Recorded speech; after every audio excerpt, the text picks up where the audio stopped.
Finally JEE advance का eligibility criteria आपके सामने आ चुका है और इसके बारे में हम डिस्कस करने वाले हैं क्या क्या चीजें आपको नई देखने को यहाँ पे मिलने वाली है। और जो सबसे बिगेस्ट अपडेट है वो ये है कि इस बार आप लोगों को 3 अटेम्प्ट यहाँ पे देखने को मिलेंगे जितने भी बच्चे जेई एडवांस का एग्जाम देने में इंटरेस्टेड है। ठीक है, काफी बच्चे ऐसे हैं जिनको ये चीज नहीं पता थी और ऑलरेडी वो कहीं ना कहीं एडमिशन ले चुके हैं, लेकिन अब उनको पता चल रहा है कि वो अभी भी एक और अटेम्प्ट यहाँ पे दे सकते हैं।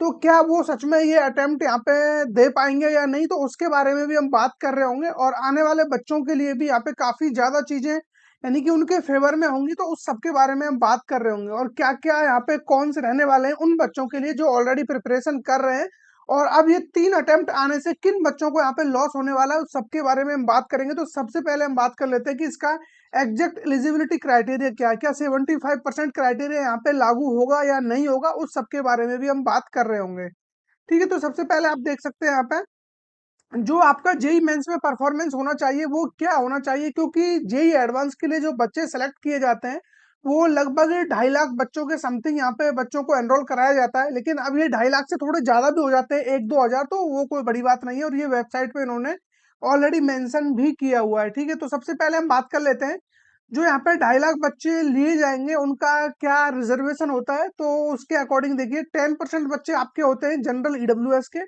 ठीक है, उसके अलावा 27% स्टूडेंट होंगे ओबीसी एनसीएल।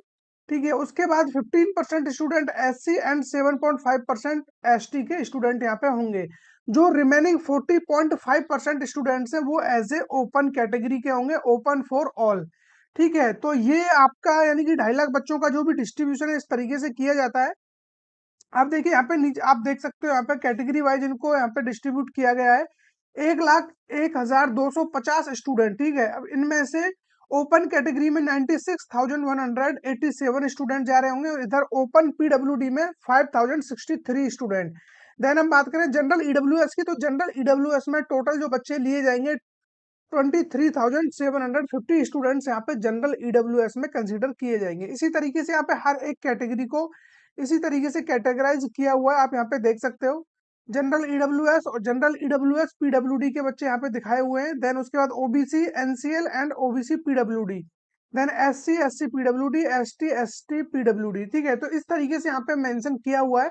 अब यहाँ पे एक लाइन आप देख सकते हो स्टार मार्क करके लिखा हुआ है, the total number of candidates may be slightly greater than 2.5 lakh. तो 2.5 लाख से स्लाइटली ग्रेटर देन हो सकते हैं, यानी कि 1-2 हजार ज्यादा हो जाएंगे, इसमें कोई इश्यू नहीं है, लेकिन 2.5 लाख से कम नहीं होंगे, इस बात की गारंटी है।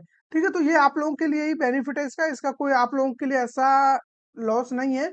देन हम बात कर रहे थे एज लिमिट की। एज लिमिट क्या रहने वाली है, जेई मेंस में तो ऐसा कोई एज लिमिट नहीं होती है, आप किसी भी एज में होने चाहिए। लेकिन आपका 12th डिपेंड करता है कि वो कॉन्जिक्यूटिव यानी कि ईयर्स में हुआ होना चाहिए। 3 अटेम्प्ट आपके पास मिलते हैं जेई मेंस के लिए, लेकिन इस बार से वही सेम चीज जेई एडवांस के लिए भी कर दी गई है।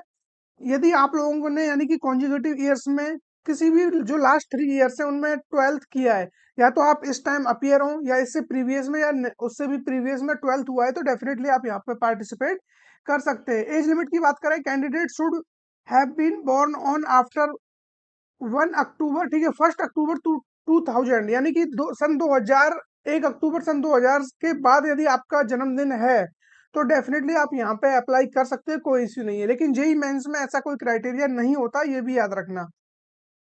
नंबर ऑफ अटेम्प्ट्स मैंने ऑलरेडी आपको बता दिया है कि इस बार 3 अटेम्प्ट आपको देखने को मिलने वाले हैं। A candidate can attempt JEE advance maximum of 3 times in 3 consecutive years.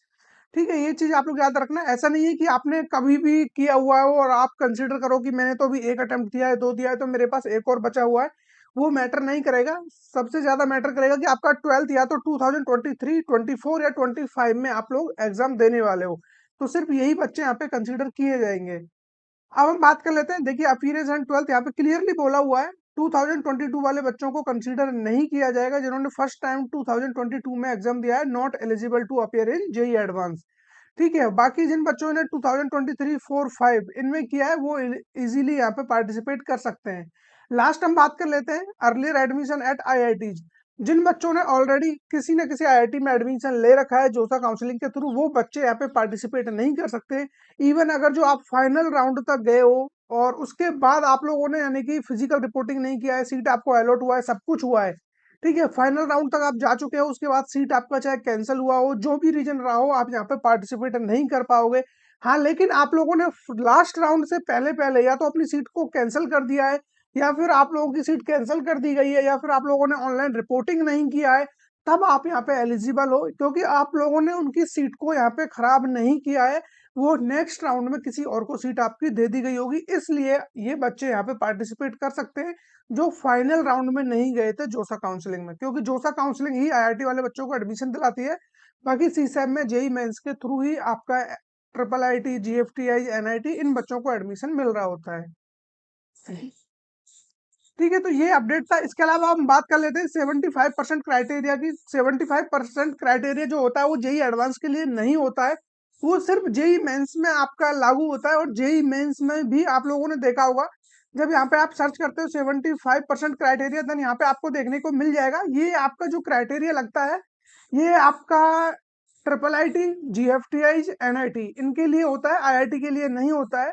हालांकि काफी वेबसाइट्स ऐसी हैं जो इस चीज को मेंशन कर देती हैं, जैसा आप यहाँ पे देख सकते हो। यहाँ पे इसमें to qualify for JEE main 2025, ये भी 2025 जेई मेंस एग्जाम के लिए बोला हुआ है। Candidates must secure A minimum of 75% in their class 12th board examination. ठीक है, और या फिर आप टॉप 20 परसेंटाइल में होना चाहिए। टॉप 20 परसेंटाइल के रिगार्डिंग मैंने ऑलरेडी वीडियो बनाया हुआ है, और जितने भी टॉप 20 परसेंटाइल का लिस्ट है वो मैंने टेलीग्राम पर डाला हुआ है हर एक स्टेट का, तो वहां से आप लोग इजीली देख सकते हो कि आपका टॉप 20 परसेंटाइल क्या आता है। देखिए, थोड़ा नीचे चल के हम देखते हैं एनटीए की जो ऑफिशियल वेबसाइट है, यहाँ पे आप लोगों को देखने को मिल जाएगा जो 2023 में ये रूल फिर से आया था 75 का, क्योंकि लॉकडाउन टाइम पे ये इसको रिमूव कर दिया था 75% क्राइटेरिया को। देन 10 जनवरी 2023 को जो आप लोगों के लिए नोटिस आया था, वहां पे क्लियरली मेंशन किया गया था 75% क्राइटेरिया किन स्टूडेंट को मेंटेन करना है, वो आप यहाँ पे देख सकते हो। जितने भी बच्चे एनआईटी, ट्रिपल आईटी एंड सीएफटीआई, जो भी आपके सेंट्रल फंडेड इंस्टीट्यूट है, उनके लिए ये बात बोली गई है, आईआईटी के लिए ये बात नहीं बोली गई है। और अभी भी जब हम जेई एडवांस का एलिजिबिलिटी क्राइटेरिया देख रहे हैं, तो यहाँ पे ऐसा कोई भी पॉइंट मेंशन नहीं है कि आपको 75% क्राइटेरिया यानी कि रखना होगा, क्योंकि यहाँ पे जब हर एक पॉइंट दिया हुआ है, एज लिमिट आपका दिया हुआ है, नंबर ऑफ अटेम्प्ट दिया हुआ है, परफॉर्मेंस इन जेई मेंस दिया हुआ है, अपीयरेंस इन क्लास 12th दिया हुआ है, जो अपीयरेंस इन क्लास 12th दे दिया है, तो वहां पे वो परसेंटेज को भी मेंशन कर सकते थे। तो आप इस चीज से बिल्कुल निश्चिंत रहिए, जो भी बच्चे जेई एडवांस के लिए प्रिपेयर कर रहे हैं। देखिए, 75% क्राइटेरिया जेई मेंस में है, इसका मतलब ये नहीं है कि आप जेई मेंस का एग्जाम नहीं दे सकते। आप एग्जाम दे सकते हो, लेकिन एनआईटी, ट्रिपल आईटी, जीएफटीआई इनमें आप पार्टिसिपेट नहीं कर सकते हो। ओवरऑल आप सीसेट में पार्टिसिपेट नहीं कर सकते हो। इसके अलावा जितने भी आपकी काउंसलिंग से, चाहे जैक दिल्ली हो, जैक चंडीगढ़ हो, आईपी हो, यूपी टेक हो, हर एक काउंसलिंग में आप पार्टिसिपेट कर सकते हो, कोई इश्यू नहीं है। उनका जो क्राइटेरिया होता है 55 to 65 तक रहता है, उससे ज्यादा वो लोग नहीं मांगते। तो इस चीज को आप थोड़ा याद रखना, ठीक है। और बाकी इसके अलावा कोई भी डाउट है आप मुझे कमेंट में बता सकते हो। उसका जो भी अपडेट है वो आपको डिस्क्रिप्शन में मैं उसका जो भी है लिंक वगैरह डाल दूंगा उससे रिलेटेड, या फिर टेलीग्राम चैनल पे आप लोगों को हर एक टॉपिक से रिलेटेड जो भी पीडीएफ वगैरह होते हैं, सब कुछ आपको वहाँ पे प्रोवाइड हो जाएगा। और मैं कोशिश करूंगा कि जो भी आप लोग यहाँ पे कमेंट कर रहे हो, मैं कमेंट बॉक्स में उसका आंसर देने की कोशिश करूं। देन आपका फिर भी कोई क्वेश्चन बच जाता है तो आप मुझे व्हाट्सएप पर भी कांटेक्ट कर सकते हो। कांटेक्ट डिटेल्स जो भी हैं वो सब कुछ आपको डिस्क्रिप्शन या फिर कमेंट बॉक्स में पिन मिल जाएंगे, ठीक है। तो फिर मिलेंगे ऐसे किसी इंटरेस्टिंग टॉपिक के साथ, तब तक बने रहिए हमारे साथ।